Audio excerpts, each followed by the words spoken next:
I'm writing this from my sister's spare bedroom, the same room where I've been crying myself to sleep for the past 3 weeks.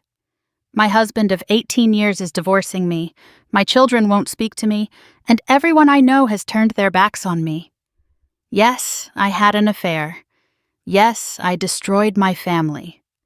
But nobody wants to hear about the years of loneliness that led me there. I'm Rebecca, 38, mother of 4, and until recently, I thought I had the perfect life. On paper, I did. Beautiful suburban home, successful husband, healthy kids, the PTA presidency, yoga classes, book club. Everything a woman is supposed to want. So why did I throw it all away for a few months with a 29-year-old marketing coordinator named Tyler? The answer isn't as simple as everyone wants it to be. It's not just that I'm selfish or that I'm a terrible person, though God knows I feel like both right now. It started 3 years ago when my best friend from college, Melissa, died of ovarian cancer at 35. Melissa lived the life I could have had. Senior partner at a law firm, penthouse apartment, traveled the world, dated interesting men. At her funeral, surrounded by hundreds of people whose lives she'd touched, I realized something devastating. Nobody would remember me like this. I was just David's wife, mom to 4 kids, the woman who brought homemade cookies to bake sales. "You have such a beautiful family," people kept telling me at the funeral. "Melissa always said she envied your life." But did she really? Or was that just something she said to make me feel better about giving up my dreams at 18 to marry my high school sweetheart? David and I met when I was 16. He was the star quarterback. I was the valedictorian with a full scholarship to Northwestern. But I was also naive, religious, and terrified of losing him. When he proposed at 18, right before I was supposed to leave for college, I said yes. My parents were furious, but I was in love. "You're throwing away your future," my mother said. "You could be anything." "I want to be his wife," I'd replied, so sure I was making the right choice. We got married 2 weeks after graduation in a small ceremony at his family's church. I wore my mother's dress, altered to hide the baby bump that was already starting to show. Yes, I was pregnant. That's the part I don't usually tell people. The real reason I gave up Northwestern wasn't just love. It was fear and obligation. David stepped up. I'll give him that.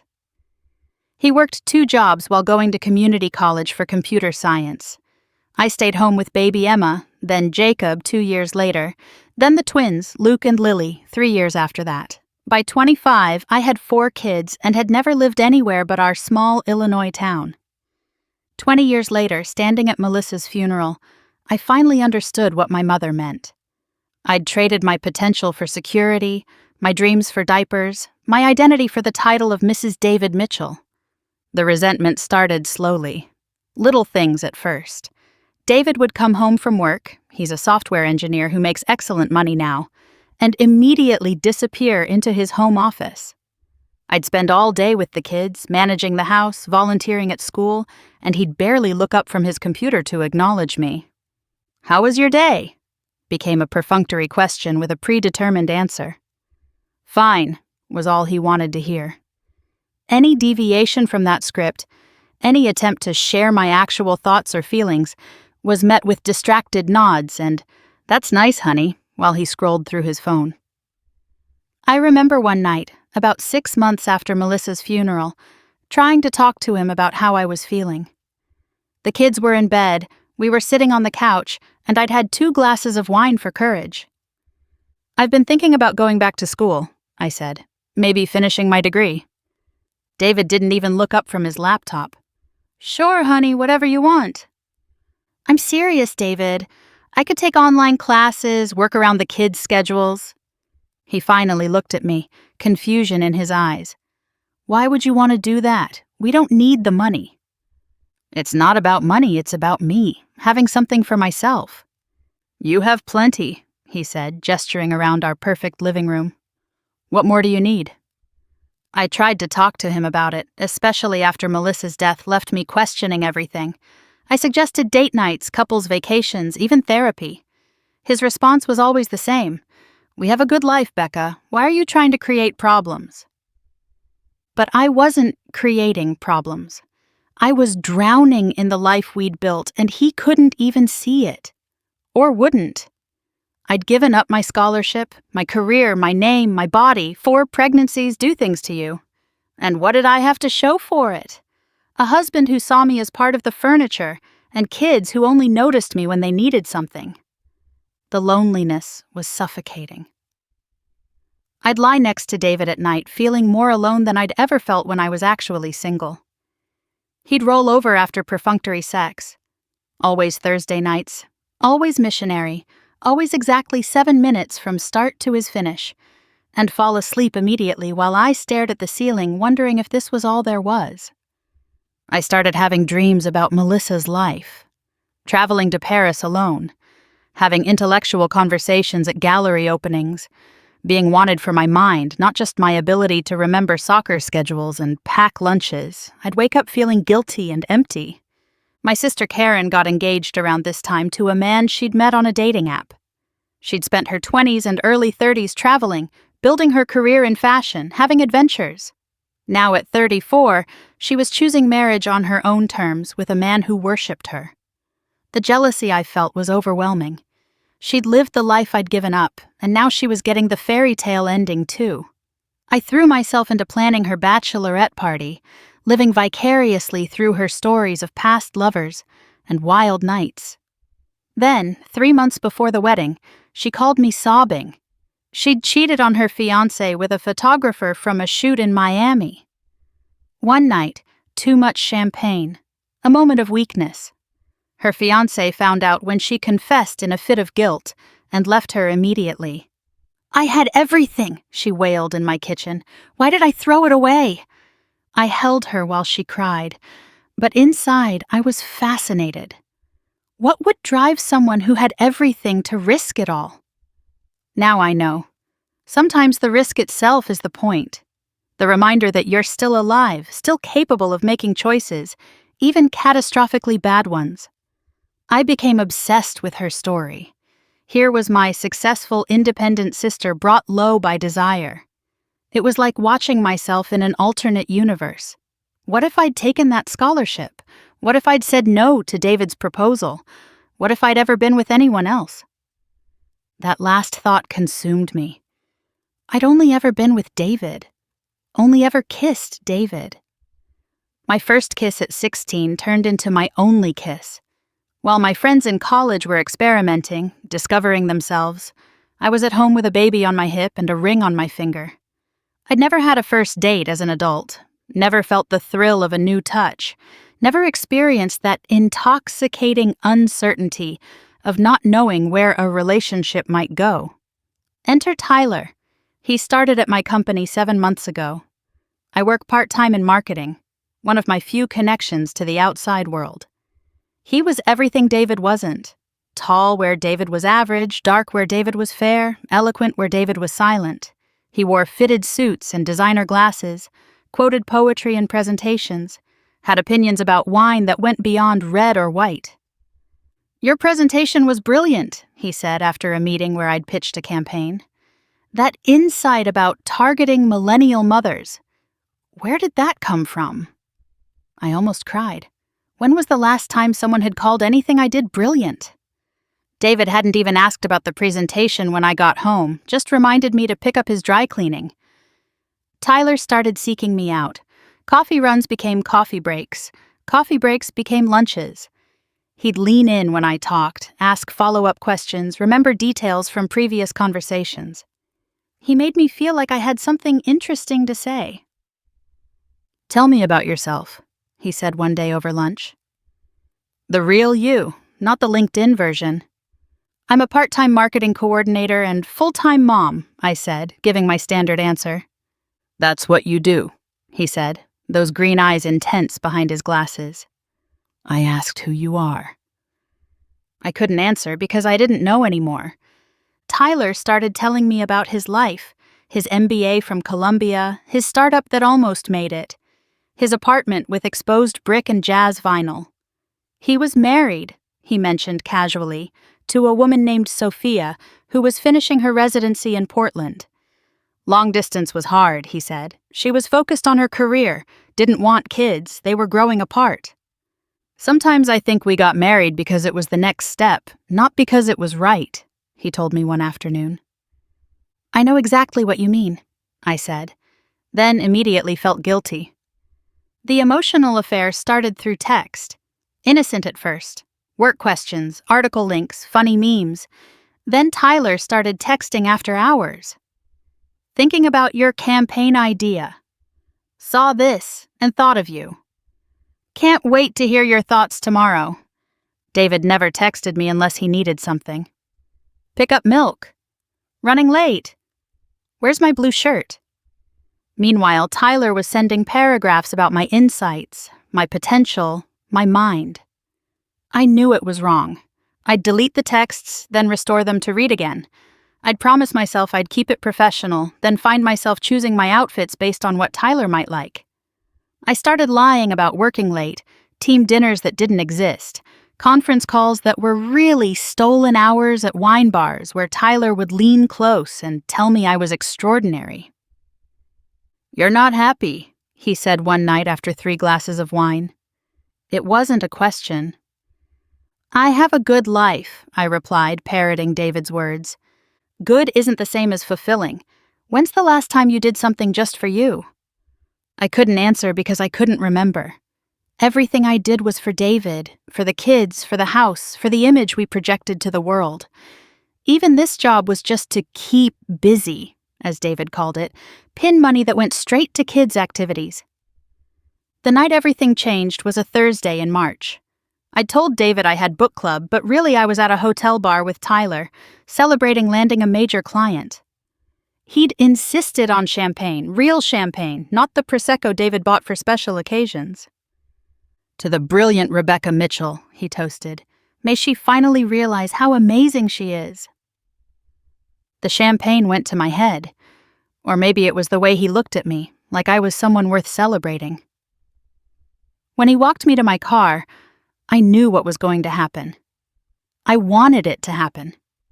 The kiss was everything I'd imagined and nothing like it. 20 years of marriage, of routine, of predictability vanished in that moment. I was 16 again, but with the knowledge of what I'd missed. The guilt hit immediately, but it was drowned out by something more powerful. I felt alive. I'm married, I said, pulling away. I know, Tyler replied. So am I. We can't do this. We already are. The affair became physical 2 weeks later.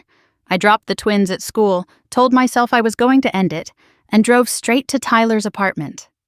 The sex was different, urgent, selfish, nothing like the comfortable routine with David. Tyler was passionate but impatient, focused on conquest rather than connection. But it didn't matter.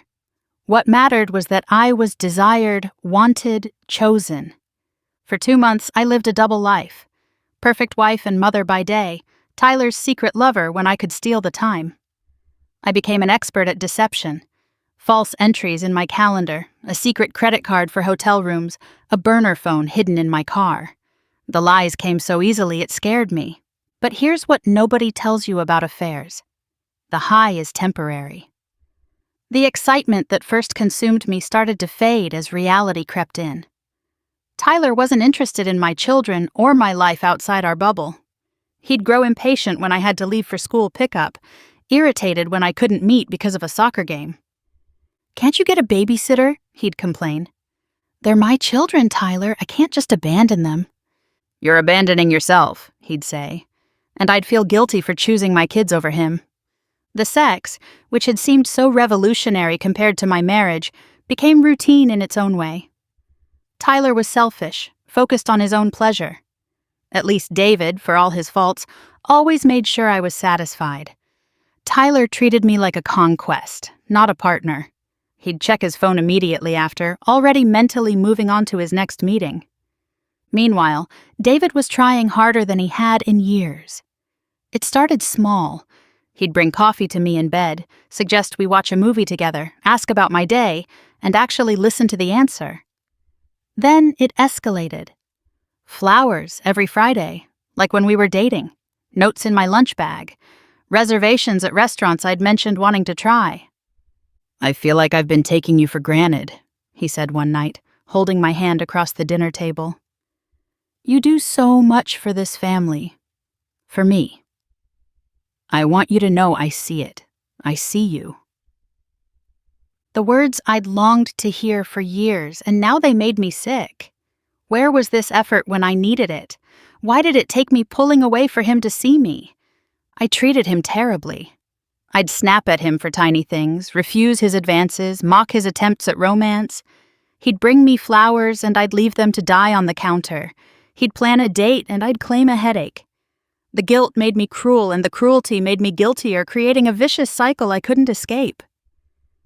"I love you, Becca," he said one night, tears in his eyes. "Whatever's wrong, we can fix it together. Just talk to me." I pulled my hand away. "Nothing's wrong, stop being so dramatic." The look on his face, confusion, hurt, determination, should have been my wake-up call. Instead, I texted Tyler the moment David went to bed. "He knows something," I typed. "You're paranoid," Tyler replied. "Stop overthinking." But David did know. I realize now all the signs were there. He started working from home more, always seeming to be around when I said I had errands. He'd ask specific questions about my day that felt like tests. Once I came home from book club to find him reading the same book we were supposedly discussing. "How was the discussion about chapter 12? He asked casually. I hadn't read the book.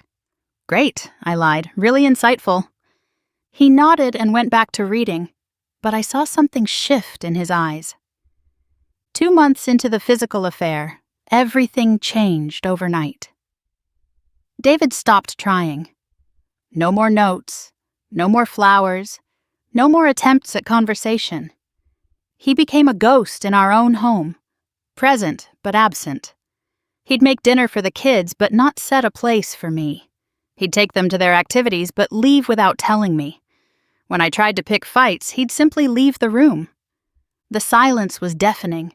I'd grown used to his attempts to win me back, had even derived a sick pleasure from rejecting them. Now, faced with his indifference, I panicked. I started dressing up for him, cooking his favorite meals, trying to initiate sex. He'd pull away from my touch like I was poisonous. "What's wrong?" I asked one night, finding him in his office at 2 a.m. "Nothing," he said, not looking up from his computer. "Go to bed, Rebecca." Rebecca, not Becca, not honey. Rebecca like I was a stranger. Tyler sensed the change too.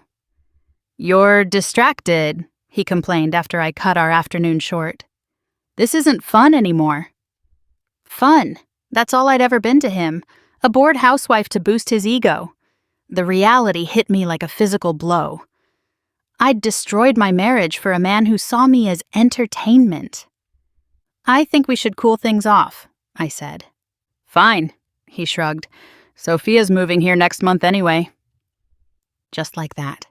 2 months of passion, of risk, of destroying everything I'd built, dismissed with a shrug. I drove home feeling empty and sick, desperate to salvage what was left of my marriage. But it was too late. 3 weeks later, David was waiting in the kitchen when I got home, smiling for the first time in months.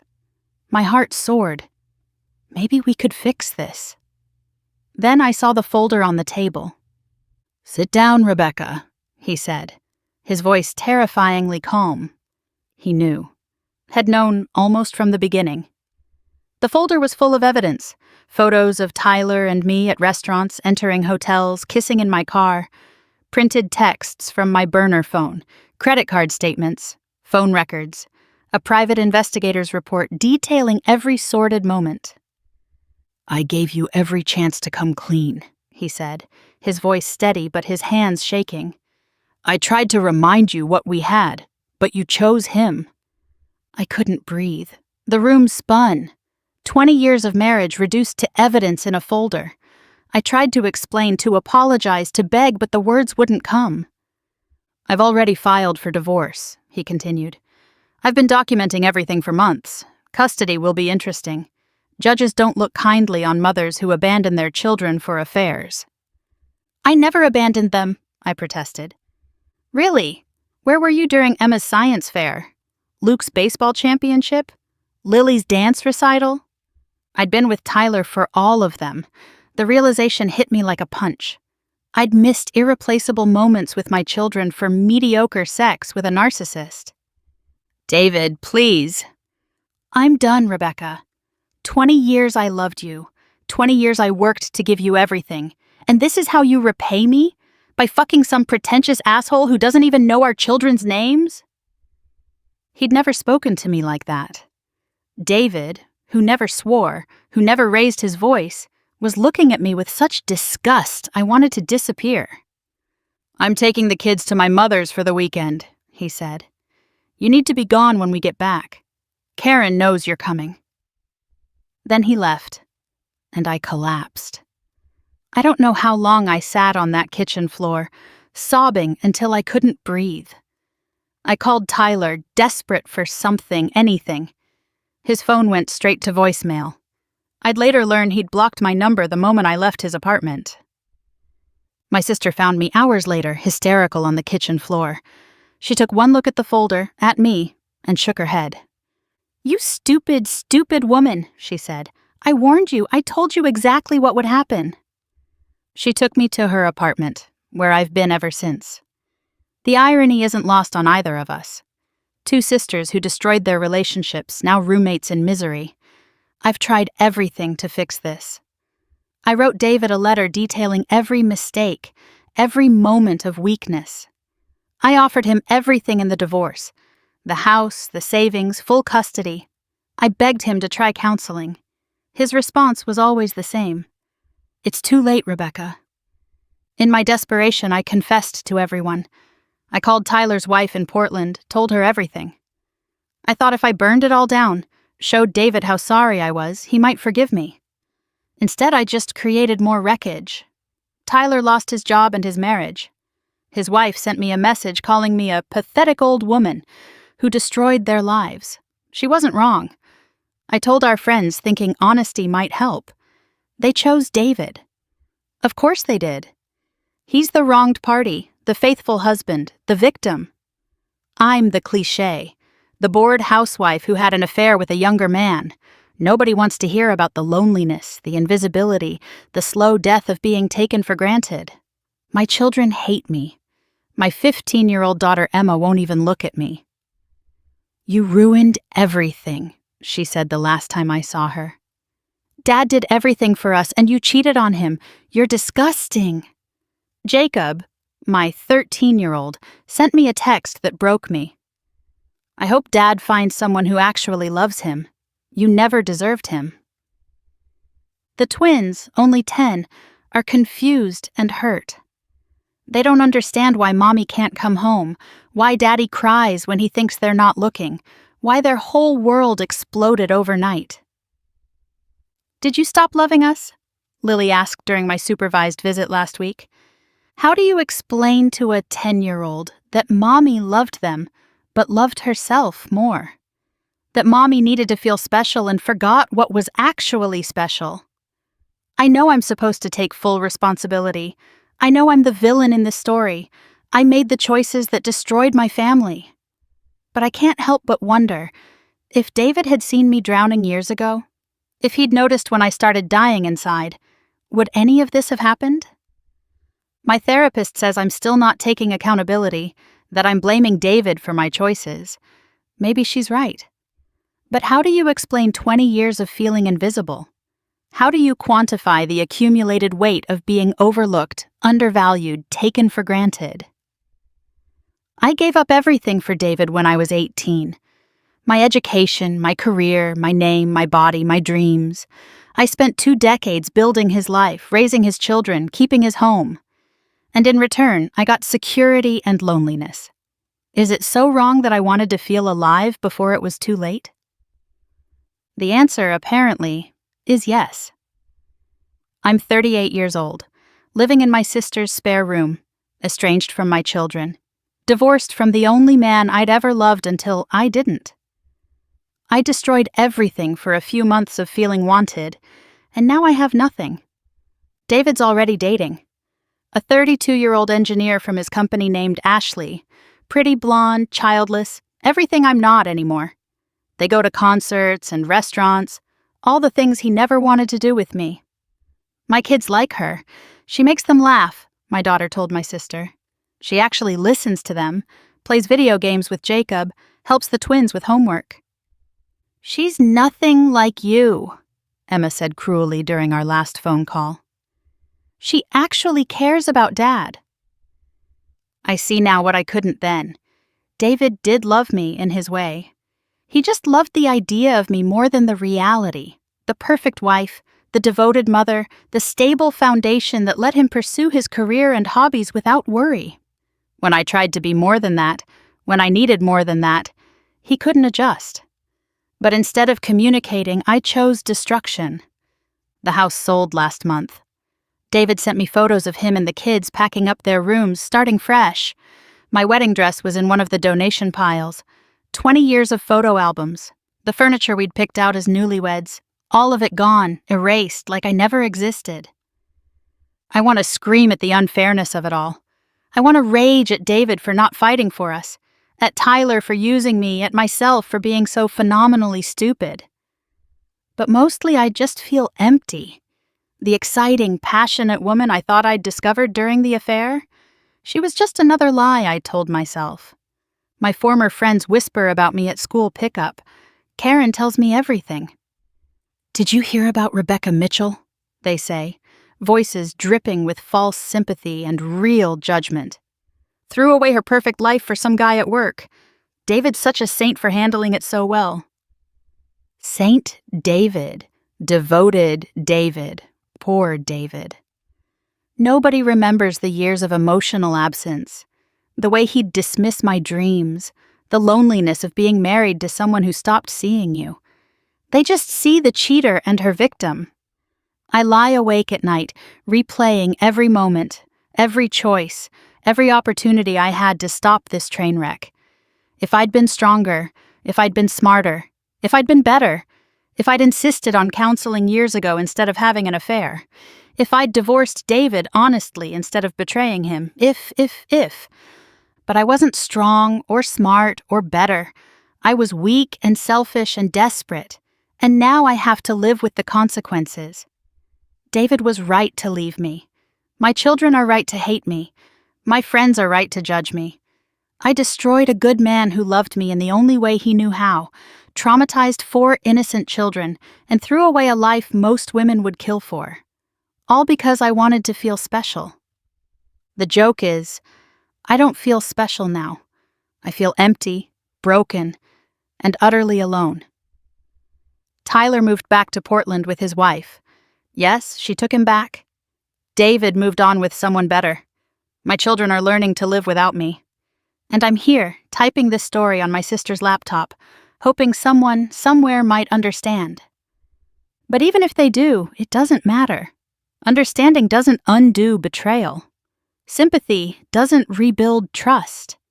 And feeling invisible in a marriage doesn't justify destroying it. I ruined everything for nothing. That's my story. That's my truth. That's my punishment. Knowing that I had everything and chose nothing instead. Knowing that my children will grow up remembering their mother as the woman who chose an affair over their family. Knowing that David will find real love with someone who appreciates him, while I'll spend the rest of my life knowing I threw away the only man who ever truly loved me, flaws and all. The irony is perfect in its cruelty. I wanted to feel seen, and now I'm invisible in a whole new way. The ghost of the Mitchell family, the cautionary tale, the woman who had it all and burned it down for a few months of feeling alive. Some nights I dream about parallel universes, one where I took that scholarship to Northwestern, one where I had the courage to ask David for what I needed instead of seeking it elsewhere, one where I chose divorce over deception. But I wake up in this universe where I'm the villain of my own story, and I have no one to blame but myself.